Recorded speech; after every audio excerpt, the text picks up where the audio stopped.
انسان حرام خور، دقت کنین، صحبت امروز بسیار مهم است. انسان حرام خور، انسانی که حلال و حرام برایش معلوم نیست که از کجا به دست می آید و لقمه شبهناک را می خورد، لقمه حرام را بر استرخانش می آورد. والله العظیم این انسان منفور است حتی در بین اولادهایش. این انسان در همین دنیا قبل از آخرت خوار و ذلیل می شود. جوانی قصه می کند و یک قصه عجیب میگوید عمویم مرض سرطان خونی داشت، الله همه من و شما را حفاظت بفرمایند. در شفاخانه بستر بود و من بر بالای سر او پایواز او بودم. داخل اتاق یک مریض دیگه هم بود که مبتلا به سرطان ریه بود، اما شبها ما از دست او هیچ آرامش نداشتیم، هیچ نمیتوانستیم از دست این مریضی که به سرطان ریه گرفتار شده بود ما خو شویم. همین که چشمایش بسته میشد فوراً چیغ میزد، فریاد میزد و بیدار میشد. رفتم یک مرتبه پیشش، به او گفتم میدانم که شیمی درمانی بسیار سخت است، میدانم که درد را تحمل میکنید، اما باید صبر داشته باشید که الله به تو اجر میدهد. مرا گفت تو از کدام درد و درمان گپ میزنید؟ من از درد و درمان نمینالم، چیغ نمیزنم، فریاد نمیزنم، من در درونم دردی دارم که والله که کوه هم نمیتواند آن را تحمل کنند. گفتم چه شده است؟ گفت نمیدانم که ای الله مرا ببخشد یا خیر. گفتم چه شده است؟ گفت یک نفر بر بالایم اعتماد کرد، پیسه‌اش را در اختیار من ماند، تجارت را شروع کردیم نصف او تمام سرمایه اش را در اختیار من ماند، تا اینکه آهسته آهسته بر من اعتماد کرد تا جایی که تمام اختیارات را به من داد و من شدم صاحب تمام اختیارات. شرکتی داشتیم تجاری و تمام کارا ما بودم، تمام کارها را ما پیش می بردم. شیطان مرا وسوسه کرد، طمع را در وجودم آورد. کم کم فایده تجارت را از او پنهان می کردم. فایده می کردیم اما او را می گفتم که ما فایده نکردیم، او را می گفتم که ما ضرر کردیم. شریکم بیچاره خود این طرف و او طرف می کرد اما هیچ چیزی نمی تانست بگوید، چون کل اختیارات در دست ما بود، همه چیز را من می دانستم و او خبر نداشت. اما یک چیز را او می دانست که ضرر نشده است.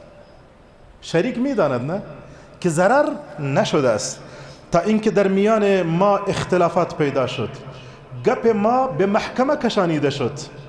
اما من قبلا تمام فکرها را کرده بودم، اسناد را قسم تنظیم کرده بودم که من یک قران هم بر نداشته بودم و من کدام بدهکار و مقروض نبودم.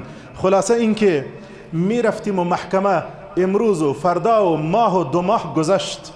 خلاصه اینکه در آخرین فیصله محکمه شریکم در حالی از محکمه خارج شد که قرضدار و مدیون برآمد، تا جایی که مجبور شد خانه اش را بفروشد. چاره نداشت، خانه اش را فروخت، مجبور شد که از محل کوچ کند. اما قبل از رفتنش آمد به دفتر کارم، مرا گفت فلانی والله نزد الله حقم را از تو میگیرم. میگوید هر روز وضعیتم خوب شده میرفت، کاروبار بسیار کلان شد، حج رفتم، عمره رفتم، عمره رفتم. با خود اینطور گمان میکردم که الحمدلله مشکلی نیست. اگر من ناحق می بودم و کدام کار خلاف میکردم الله مرا در همین دنیا عذاب میداد. این وضعیت الحمدلله خوب است و الحمدلله مالم را در راه طاعت مصرف میکنم. هر روز حالم بهتر شده میرفت.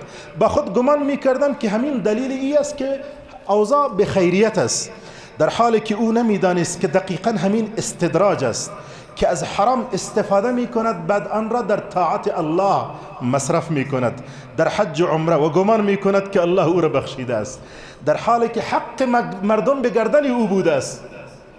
سفیان ثوری یک جمله عجیب دارند، می فرمایند من اطاع الله بمال حرام کان کمن غسل ثوبا نجسا بالبول.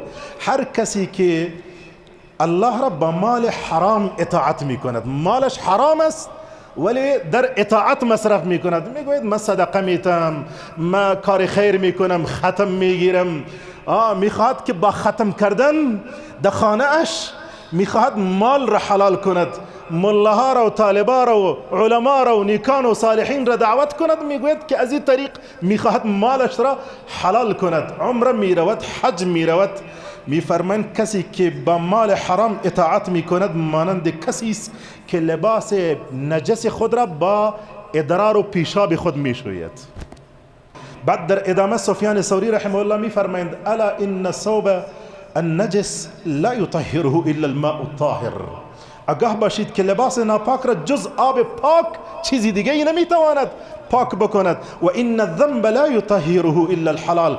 گناه را جز حلال چیزی دیگری نمیتواند پاک بکند.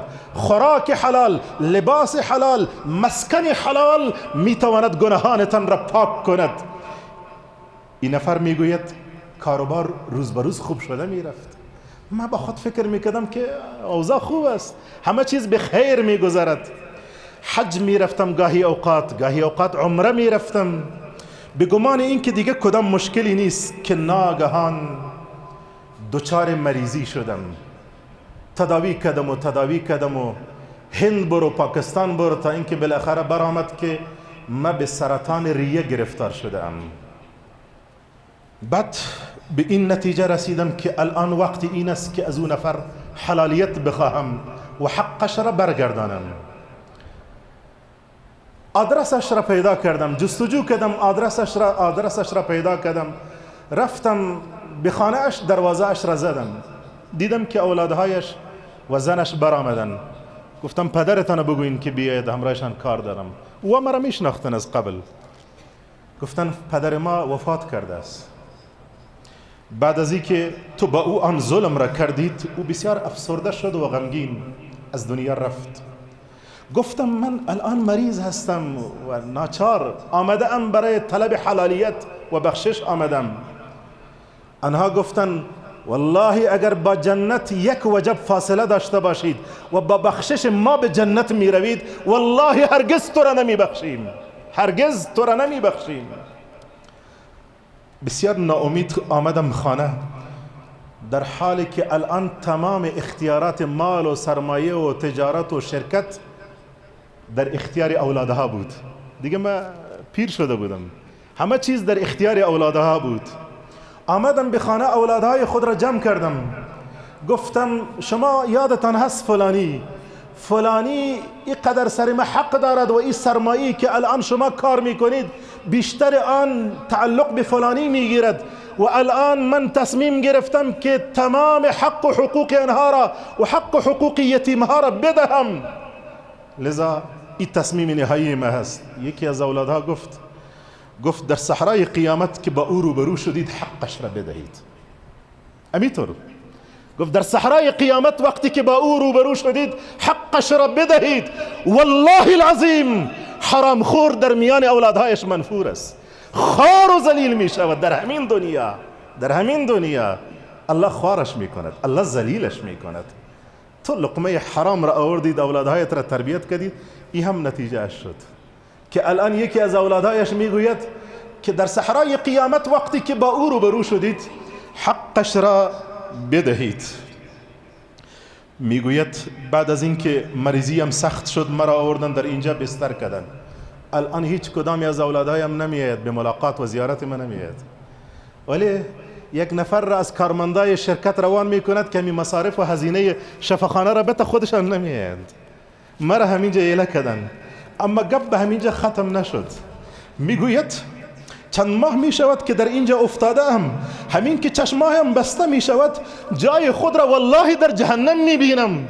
بعد با چیغ و فریاد بیدار می شوم، جای خود را الان در خواب در جهنم می بینم.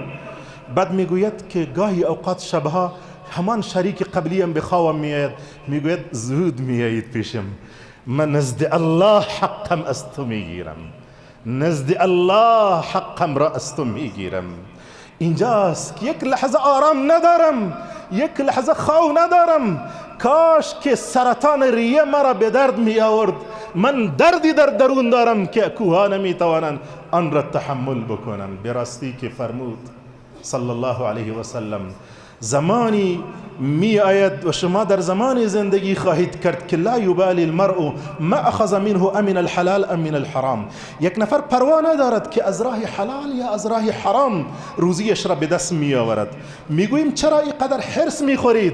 فلانی سنت بسیار کلان شده است، چرا اینقدر حریص هستید؟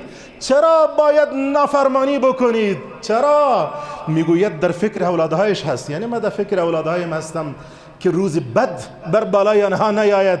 آیا از این روز بدتر وجود خواهد داشت که برای اولادهایت نان حرام و لقمه حرام را جمع میکنید؟